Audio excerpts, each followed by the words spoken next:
Hey guys, I am back with my fifth layout from this collection, and here I'm going to photo this, or scrapbook, this photo here of my cousins and I in our formal wear at my grandparents' 50th anniversary cruise. And so what I did was I took the paper with the frames and I fussy cut, I think 11 of them. The intention was to do one for each person in the picture. That would then serve as a labeling function. It didn't end up quite that way, but it's still, I do use them all.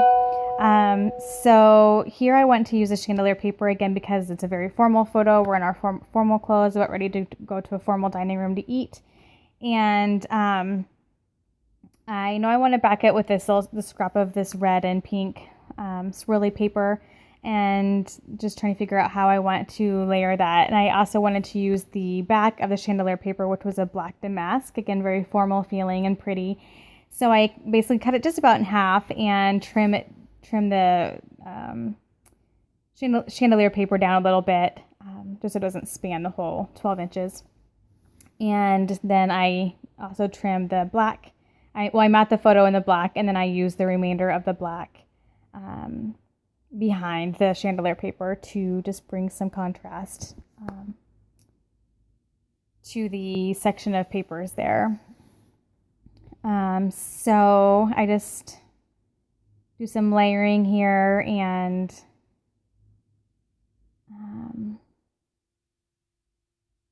get that adhered down.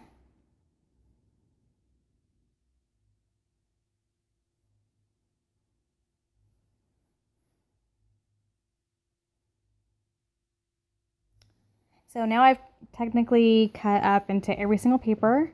I have a pretty decent size section left of the paper with the frames. So I might actually, I like the back of that one too, if I remember correctly. So I think I'm going to try to use a little bit of each of that side, each side of that section I have left. And I have a bunch of scraps. So I think I'm going to just pull in some cardstock and try to make at least two more layouts with the scraps that I have left. And fussy cutting, while it may be a pain in the rear, fussy cutting shapes out of background papers is a really great way to expand the use of your kit. I honestly could have probably just embellished this layout with these frames. I ended up adding more, but I didn't have to necessarily. It would have been just fine. So by, cutting out a third of this piece of paper, I could have embellished an entire layout. And I can still use the rest of the paper as a whole, piece of paper as well. So it just gives you more options to use the design on the paper. So here I play around with this for a little bit. I'm really trying to figure out how to get these on the page without looking super busy and too linear at the same time, because I didn't want them just like a line of them across. I wanted them somehow bunched together, but I didn't know for sure how to make it work without really competing with that chandelier paper. So I played with this for a little bit and I ended up pausing it and figuring it out off camera because it wasn't coming to me how I wanted to do this. And what I end up deciding is that I don't have to use one for each person. I can bunch them together and get a couple, 2 or 3 names on each one. And so I end up doing that instead. I end up using all of them so that time I spent fussy cutting them did not go to waste, which I did that last night off camera in front of the TV. I was watching The Bachelorette and fussy cutting. So I had that done, before I started the video. So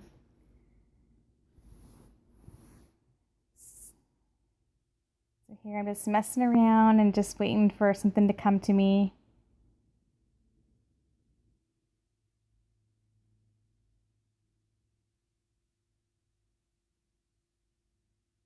That just seems like too much up there, but I'm liking the layering part of it, which is what then changes my mind and gets me to this here, where I just layer them, some underneath the photo, and then a couple popped out on top. And then that's why I decided I can write more than one name on each thing and just use this as like a journaling area for the names of the people. And then I add stickers later on where I write in a couple more details. But I didn't journal real heavily on this one. This is just like a photo, just kind of just showcasing what we all looked like back in 2001, which was about 14 years ago, and just kind of revisiting my time with my cousins, but it wasn't like a deep journaling about what we did or anything like that. This is a photo of us in our formal wear, and that's it. So here I was tucking some underneath and then pop dotting a couple on top, and then I end up doing one more to the left side of the photo. And I end up doing that one. It will provide me my third place of having the frame embellishment on the paper, like in the triangle. But that little boy on the left is actually a second cousin, and I just wanted to, separate him out a little bit and write that down, that he was a second cousin, and then everyone else is first cousins. So I end up using all the rest of them, all but one, along the top here, and just to bring that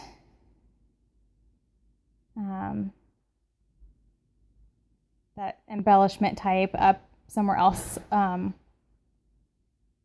the layout. And here I'm just playing with which colors I want and what order I want them in. And so I do 3 and then 2 on top, and I'll pop dot those as well, just like I did below. And then that leaves me with one more left, and that's the one that will go to the left of the photo. And here I have these just lightly going off the top. That just adds some visual interest and more of a whimsical feel to them, especially since on the right of the photo, some of them are tucked under. So the only ones that are showing in full are the ones that are pop dotted up. Everything else is kind of going either off the page or underneath the photo. Just create some, again, visual interest, just like it's peeking out.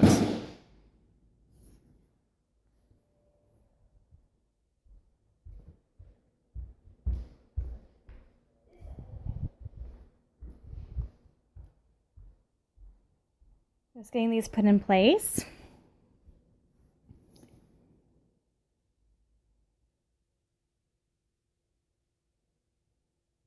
And then I just trim off all the edges hanging off here.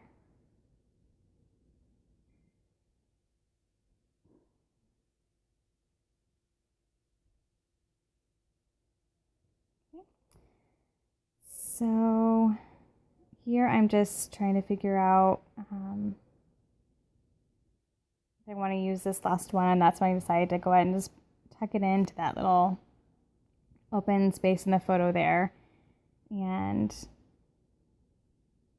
that creates my third area. Even though it's just one by itself, it still helps the uniformity of the page by bringing that to one more spot. And this ends up being where my main embellishment cluster is. I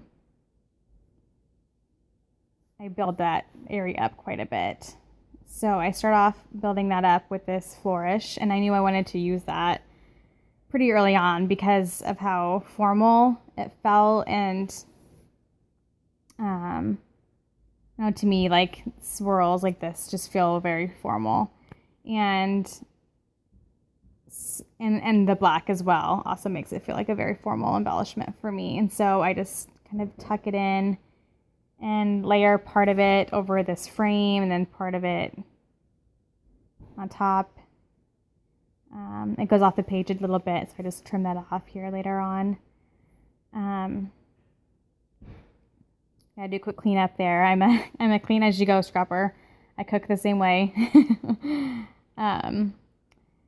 So now I'm just trying to figure out what else I want to use, and I like this here for my title. It just spells out family, and they're like little pennants, like the half circle pennants, and so I have to work at this a little bit just to make sure it gets even, but I put this below that bottom paper layer, and that becomes my title, because I am the worst at titles, and if the sticker sheet or die cut card will do it for me, I let it.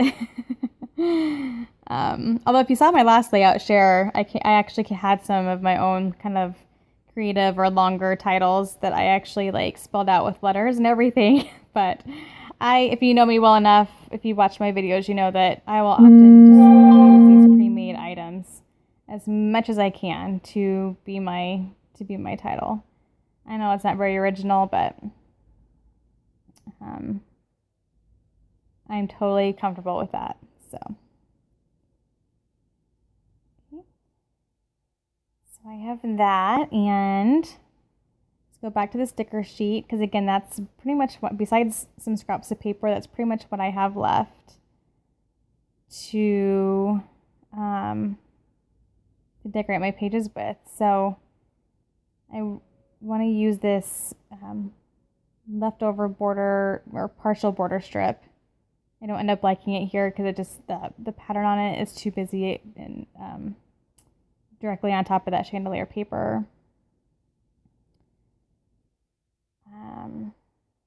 I think I find a place for it. I think I tuck it in. Yeah.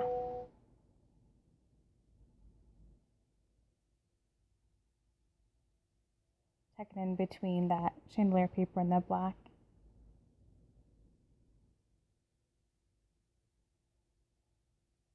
Here's where I just trim off that overhanging floor sticker there. Okay.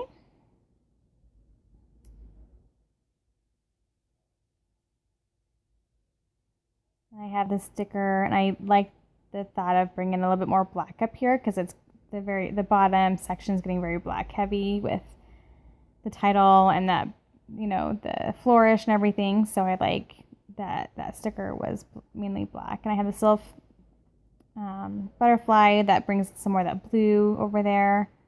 I'm just trying to even out the colors like I usually do. And then I have this sticker that I like that it's that like cherry red color, and I wanted to get that elsewhere in the layout to bring it kind of back up to the top a little bit. And so I tuck it in here, and that's where I just do some more detailed journaling. Not a lot, just like the basics of who we are and the year. And then I love this sticker. It says Cherish Family, and I just kind of layer that there. I feel like I need another sticker kind of to the left of the layout to balance that out a little bit, and so I find this one, and that is perfect because that was a really, really, really great. The whole trip was great, but that was just a really fun day.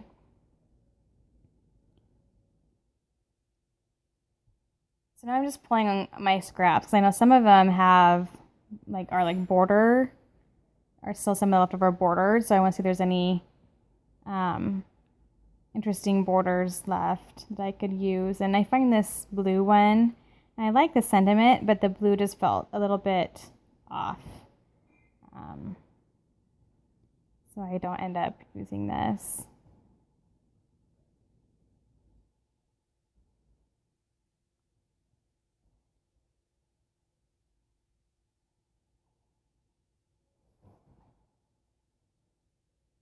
I'm just kind of playing just to see if something catches my eyes as being a good addition to the layout. I can tend to kind of go overboard and just keep adding things and doing things until it's too much, but I try to just eyeball something first, and then if I think I'll like it, then. So here I decided that I'm liking the layout as it is, but I want to add some interest to the background. And so I have this frame from the Girls Papery stamp set that I have with this kit. And I just kind of felt like I needed to use this frame at some point because I hadn't used it yet, but because I'd used, it just worked so perfectly with the frames that I fussy cut out of that paper. And so I just do a couple on the right and one on the left, just off the edge, just like the other frames are, and that worked well. And then I also end up using one more stamp. I just hadn't noticed it, but the stamp set has a crown, and there's a crown on that sticker. And so I'm like, well, I have to use the crown somewhere on here. So I end up doing one more stamping with the crown at the very end, and then that kind of balances out the stamping on there as well. But I decided to splatter some of this cherry red mist, Heidi Swapp mist, and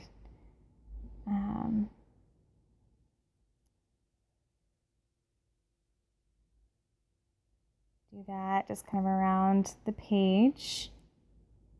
I should have stamped the crown before I did that. I didn't mess it up, but that wasn't very smart of me to stamp while it was still drying.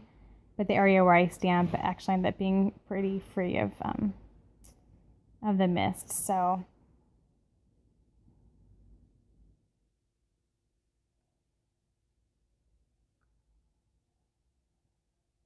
yeah, so here's the crown. And I do just one of them just right there in that little corner there.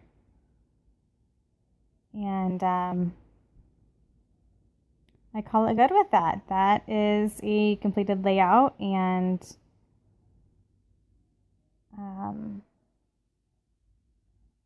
I still have, some more product left, so I'm just going to keep scrapping away with this line, and so I'll be back soon with another layout. Thank you guys so much for watching. Happy scrapping.